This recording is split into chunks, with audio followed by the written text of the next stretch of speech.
உலகமே கிறிஸ்மஸ் கொண்டாடுது. உன்னை போட்டேன்ல, அதனால கிறிஸ்மஸோட சேர்த்து எனக்கு இன்னைக்கு தீபாவளிடா.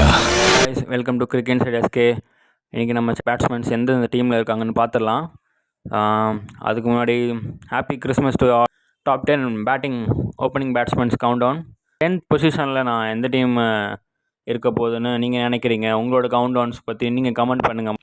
எல்எஸ்டின்னு சொல்லலாம். ஏன் சொல்கிறேன் அப்படின்னா, எல்எஸ்டிக்கு வந்து நல்ல பேட்ஸ்மேன்ஸ் இருக்காங்க, பட் எல்லாருமே டாப்பில் ஆடக்கூடிய பேட்ஸ்மேன்ஸ் கிடையாது.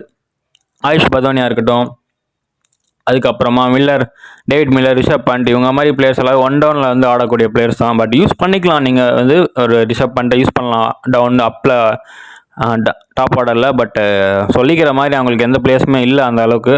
ஸோ அதுதான் உண்மை. அவங்க எடுத்த பிளேயர்ஸ் எல்லாருமே வந்து மிடில் ஆர்டர்ஸில் ஆடக்கூடிய பிளேயர்ஸ் தான். ஸோ அந்த மாதிரி பிளேயர்ஸை வந்து அவங்க மேலே ஆட வச்சாகணும். ஸோ அதை எப்படி மேனேஜ் பண்ணி அந்த டோர்னமெண்ட் ஃபுல்லாக அவங்க சீசனில் எப்படி யூஸ் பண்ண போகிறாங்கன்னு தெரியல. அந்த மாதிரி விஷயம் வந்து ரொம்ப சேலஞ்சிங்காக இருக்க போது எல்எஸ்சிக்கு. ஓப்பனிங் பேட்ஸ்மேன்ஸ் கூட ஃபயர் ஆகிற மாதிரி ஒரு ஃபாரின் பேட்ஸ்மேனும் இல்லை சொல்கிற மாதிரி. ராஜஸ்தான் ராயல்ஸ் சொல்லியே ஆகணும். பிகாஸ் அவங்களோட டாப் ஆர்டர், ஹெவியான டாப் ஆர்டரை விட்டுருக்காங்க. ஜாஸ் பட்லரில் விட்டுட்டாங்க. பட் ஜெய்ஸ்வால் மட்டும் தான் ஒரு பக்கம் இருக்கார். அவர் கூட அட்டாக்கிங்காக ஆடுற மாதிரி ஒரு ஃபாரின் பேட்ஸ்மேன் இல்லை, எங்கே இருக்காங்கன்னு நம்ம தேட வேண்டியதாக இருக்குது. அவர் கூட ஆடுறதுக்கு சஞ்சு சாம்சன் தான் ஓப்பன் பண்ணி ஆகணும். ஓப்பன் பண்ணிவிட்டு மற்ற பேட்ஸ்மேன் மிடில் வரணும். நிதிஷ் ராணா இருக்கார், அவரும் ஒரு மிடில் ஆர்டர் பிளேயர்ஸ். இந்த மாதிரி நிறைய மிடில் ஆர்டர் பிளேயர்ஸ் தான் டீம் எடுத்து வச்சுருக்காங்க. எல்எஸ்சி, ஆர்ஆர் மாதிரியான டீம்ஸ். அவங்கள ஹையாக ரேட் பண்ணுவேன். அவங்களுக்கு பயங்கரமான கன் பேட்டிங் இருக்குது டாப் ஆர்டர். ஸோ அடுத்த டீம் என்னென்னா, டேவன் கான்வே ரொம்ப ஆன் அண்ட் ஆஃபாக ஆடிட்டு இருக்காரு. ஸோ அது ஒரு மாதிரி ட்ரபுளாக இருக்குது, அவங்களுக்கு ரொம்பவே ட்ரபுளாக இருக்குது. ஆன் அண்ட் ஆஃபாக ஆடிட்டு அவங்களால சரியாக யூஸ் பண்ண முடியல அவங்களோட பேட்டிங்கை. டேவன் கான்வே ஃபார்ம் அவுட்டில் இருக்கார், ருத்ராஜ் கைக்வாட் ஒரு டவுன்ஃபாலில் இருக்கார். ஸோ ரெண்டு பேரோட மோட்டிவேஷன் எப்படி இருக்குது தெரியல, ரெண்டு பேரோட மைண்ட் செட் எப்படி இருக்க போகுதுன்னு தெரியாது. ஸோ அவங்க ரெண்டு பேரும் அடிக்கலை அப்படின்னா அங்கே ஒரு மொத்தமான ஒரு ஃபெயிலியர், ஒரு மோசமான ஃபெயிலியர் அதை கண்டிப்பாக வரும் சிஎஸ்கேக்கு. ஸோ பேட்ஸ்மேன்ஸ் நல்லா இருக்காங்க, பட் ஆனால் அவங்களோட ரிலையன்ஸ் ரெண்டு பேரும் நல்லா ஆடியே ஆகணும், வேறு வழி இல்லை. இல்லைன்னா அவங்க டீமுக்கு பெரிய டேஞ்சர் ஆகிடும், கடைசியில் ரன்ஸ் வராமல் போயிடும். நெக்ஸ்ட் பொசிஷனில் 5th பொசிஷனில் நான் எந்த டீம் சொல்லுவேன் அப்படின்னா, கொல்கட்டா நைட் ரைடர்ஸ் கண்டிப்பாக. அதுக்கப்புறம் ஃபில் சால்ட்டும் அட்டாக்கிங்காக போவார். ரெண்டு பேரும் இந்த மாதிரி அட்டாக்கிங்காக போய் எல்லாம் ரன்ஸ் நிறையா ஸ்கோர் பண்ணி ப்ரெஷர் போட்டாங்க ஆப்போனன்ட்ஸ் மேலே சீக்கிரமாக. அப்படி இருக்கும்போது இப்போ ஃபில் சால்ட்டை விட்டுட்டாங்க. அவங்க ஃபில் சால்ட்டை விட்டனால இப்போ சுனில் நாராயண் கூட யார் ஓப்பன் பண்ணுவான்னு தெரியல. ரஹானே தான் ஓப்பன் பண்ணி ஆகணும். So Sunil Narayan and Rahane opening பண்ணால் அது ஒரு நல்ல காம்பினேஷனாக தான் தெரியுது. அவங்களால நல்ல ரன்ஸ் ஸ்கோர் பண்ண முடியும் பவர் பிளேயில். ரஹானேவோட ஃபார்ம் எந்த அளவுக்கு இருக்குன்னு தெரியல. அதே மாதிரி அவரை போடுவாங்களா, இல்லை வெங்கடேஷ் ஐயர் கேப்டனாக போடுவாங்களா, இல்லை வெங்கடேஷ் ஐயர் ஓப்பனிங் பண்ண வராரு சுனில் நாராயண் கூட வெயிட் பண்ணி தான் பார்க்கணும். நம்ம பார்க்கலாம் அவங்க ஃபார்மில் இருப்பாங்களா, ரன்ஸ் அடிக்க முடியுமா, லாஸ்ட் இயர் மாதிரி அவங்களோட எக்ஸ்பெக்டேஷன்ஸ் அவங்க ஃபில் பண்ணுவாங்களா தெரியாது. நம்ம என்ன அவங்க என்ன பண்ணுவாங்க, அவங்களோட ஸ்ட்ராட்டஜிஸ் எப்படி இருக்கும். Mumbai Indians Will Jacks and Rohit Sharma கண்டிப்பாக ஓப்பனிங் பண்ணலாம், ஒரு சூப்பரான ஆப்ஷன். ரெண்டு பேரும் அட்டாக் பண்ணலாம். என்ன ஒரு ப்ளஸ்னால் ரெண்டு பேரும் ரைட் ஹேண்டர்ஸ். பிகாஸ் அதுக்கப்புறம் அவங்க கீழே லெஃப்ட் ஹேண்டர்ஸ் வச்சுருக்காங்க. அவங்க அப்படி இருக்கனால பிரச்சனை இல்லை. ரெண்டு right at the top open பண்ணலாம், போயிட்டு ஆல் கன்ஸ் பிளேசிங்காக போய் அடிக்கலாம், டேக் ஓவர் பண்ணலாம். எல்லா பவுலர்ஸும் டேக் ஓவர் பண்ண முடியும் அவங்களால.